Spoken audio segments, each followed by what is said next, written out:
Fa inona avy moa ireo soa entin'ilay fahazavana ho aso anao e?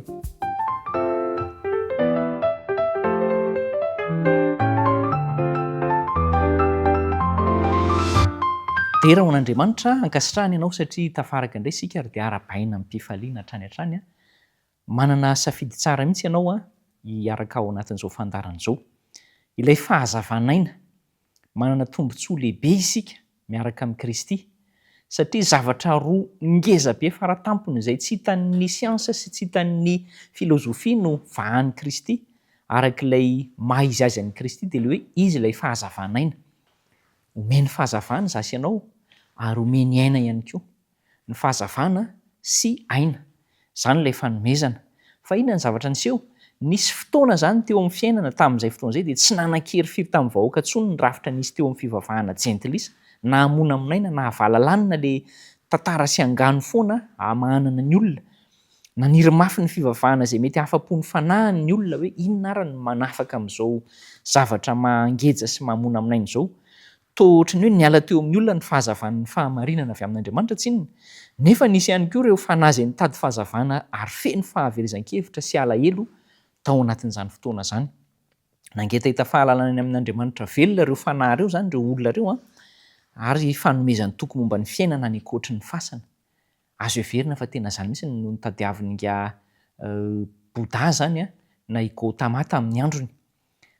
Rehefa nitady an'izay izy dia nandeha niditra tamina fiainana nisy fahoriana fa ny vahaolana hitany dia hoe ny tena ihany no miregle an'io problème io, raha izay ny fomba ilazantsika azy. Fa tsisy idiran'ny hafa io ary tsisy idiran'ny Andriamanitra, saingy tsy izany kosa no hoentin'Andriamanitra hitondrana antsika olombelona. Ary ny vahaolana omeny Kristy Asy ianao dia mihoatra lavitra an'izany hoe ianao miezaka mafy faratampony ho any amin'ny nirvana izany, ho any amin'ny fahalavorarian'ny fahatomombanan'ny fisainana izany. Dia nefa tsy tonga amin'izany ianao fa dia hitanao foana malemy ahy e. Ny zava-dehibe tokony fantatsika dia izao: tena tiantsika Andriamanitra ary ny siansa ny famonjen'Andriamanitra antsika aza tsy takatry ny saintsika.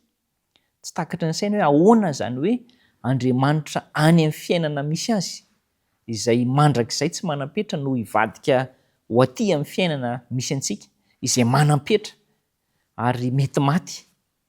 Tsy takatry ny saina izany.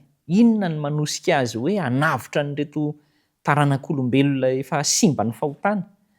Fa angaha izy tsy afaka manao taranaka vaovao? Tsia, fa ny voarin'Andriamanitra dia tena tiany ary miseho ho ray Andriamanitra eo amin'ny hatrehantsika ary sika dia tena raisiny ho zanany. Kanefa tena mihoatra noho ny fitiavan'ny dada sy neny izany. Sika mahitamahita ny fitiavan'ny dada sy neny ihany, fa mbola mihoatra lavitra noho izay ny fitiavan'Andriamanitra antsika. Saingy izao tsy mbola ho takantsika amin'ny fahafenoana izay, satria voambara fa na dia ny fiainana mandrakizay aza no ianarantsika an'izany dia mbola misy tsy takatra foana. Fa mbola ho hitantsika moa izany rehefa tafaraka amin'Andriamanitra any amin'ny fiainana mandrakizay tokoa izasy ianao. Fa ny Baiboly dia mampianatra antsika, mandinika ny soratra masina isan'andro zasy ianao dia mianatra ao anatin'izay fa ny fiainan'i Kristy sy ny drafim-panavotana dia ho takantsika tsy kelikely ary saotra an'Andriamanitra no ataontsika. Na dia ataontsika hoe lava dia lava izany mandrakizay izany ary ka tsy ho lany amamiana ao ilay izy dia hisaotra an'Andriamanitra no ataontsika. Eno indray ange ity anankiray ity ny fitiavana izay aparitaka Kristy eran'ny tena manontolo dia hery mitondra aina. Ny faritra rehetra fototry ny aina toy ny ati-doha, ny fo, ny retsim-pandre dia mandray fahasalamana avy amin'izany hery aparitaka Kristy sy ny fitiavan'i Kristy izany. Manafaka ny fanahy avy amin'ny fanamelohana sy ny alahelo izany, manafaka amin'ny teboteby sy ny ahy azy manamontsana ny herin'ny aina izany, mahatonga antsika ho marary sy faharofo lava io izany, mampitsiry fifaliana amin'ny fanahy izany ary fifaliana mitondra fahasalamana, fifaliana mitondra aina. Izany no omeny Kristy Asy ianao. Faly isika satria tena marina anie izany tena atolony izany. Ary izy no ilay fahazavanaina. Mazava ny zavatra entiny, mahatonga antsika hiaina amin'ny mazava sy mahitsy ary manome aina ihany koa ny zavatra entiny. Tena aina tena ara-baky teny, mamelona manatanjaka antsika na inona zavatra niseho. Dia izay ilay nivakiantsika teo. Ampahirantsika izy satria raha takatra eo amin'ny fahafinoana zany dia hiainan'izany isan'andro ianao dia arak'ilay Isaia zay milaza fa hiazakazaka izy kanefa tsy ho sasatra ary andeha izy nefa tsy ho reraka, izany hoe ny asanao ny hetsika ataonao rehetra andanianao aina dia hiverenany ny aina aminao ary hanananao aina foana satria miaraka amin'ny Kristy ianao. Andaontsika hiaraka amin'ny Kristy mandrakariva dia izy no hamelona antsika, hanafaka antsika amin'ny fahoriana rehetra. Hivavaka isika.